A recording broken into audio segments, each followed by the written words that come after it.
Assalamualaikum warahmatullahi wabarakatuh. Selamat pagi teman-teman. Apa kabar? Semoga sehat-sehat selalu. Langsung saja kami dari kelompok 6 akan mempresentasikan hasil dari kelompok kami yang beranggotakan 4 anggota.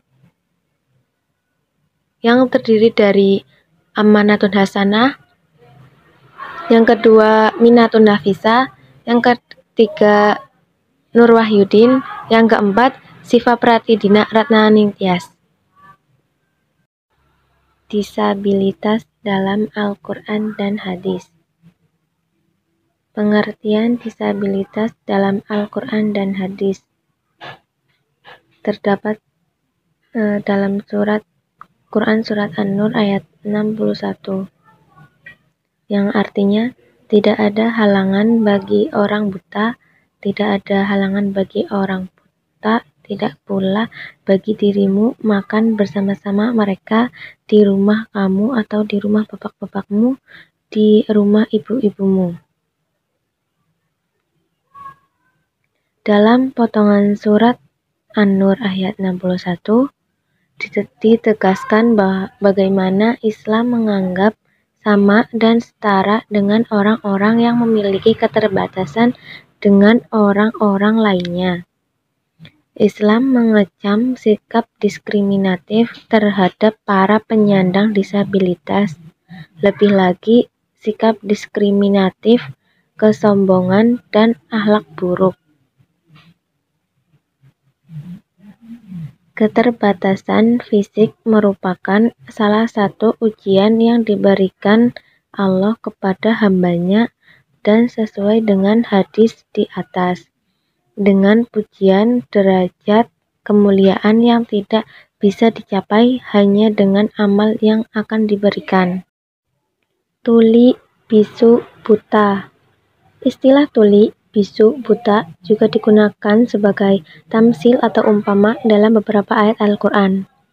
Terdapat pada surat Al-Baqarah ayat 18, yang artinya mereka tuli, bisu, dan buta sehingga mereka tidak dapat kembali. Dalam ayat tersebut, tuli, bisu, buta membicarakan kondisi fisik tertentu, melainkan sebagai perumpamaan atau tamsil. Dalam tafsir, orang munafik tidak hanya seperti orang yang kehilangan cahaya terang, namun juga mereka kehilangan indera-indera pokok. Mereka dikatakan tuli karena tidak mendengarkan kebenaran, bisu karena menolak mengucap kebenaran, dan menolak kebenaran. Merujuk Undang-Undang Nomor 4 Tahun 1997, penyandang disabilitas yang dibahasakan dengan istilah penyandang cacat diartikan sebagai setiap orang yang mempunyai kelainan fisik atau mental yang dapat mengganggu atau merupakan rintangan dan hambatan baginya untuk melakukan secara selayaknya, yang terdiri dari penyandang cacat fisik, penyandang cacat mental, dan penyandang cacat fisik dan mental. Lebih lanjut, undang-undang ini menjelaskan bahwa cacat fisik adalah kecacatan yang mengakibatkan gangguan pada fungsi tubuh, antara lain gerak tubuh, penglihatan, pendengaran, dan kemampuan berbicara. Yang kedua, cacat mental adalah kelainan mental atau tingkah laku, baik cacat bawaan maupun akibat dari penyakit. Yang ketiga, cacat fisik mental adalah keadaan seseorang yang menyandang dua jenis kecacatan sekaligus.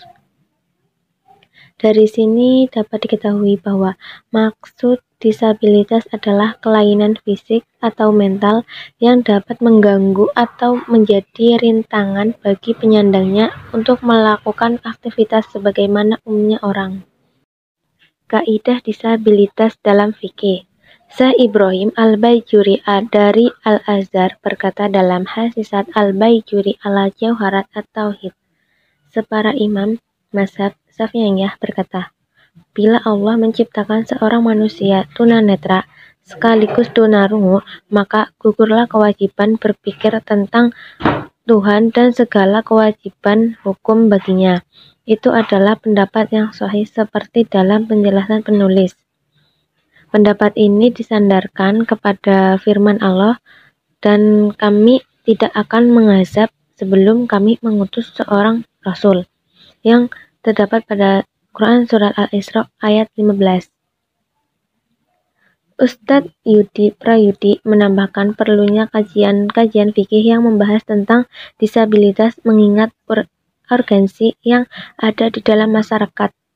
Tema Islam dan disabilitas diangkat untuk membahas orang-orang cacat atau orang-orang dengan kemampuan fisik yang berbeda dalam masyarakat dari dulu, dan bagaimana posisi mereka dilihat dalam Islam.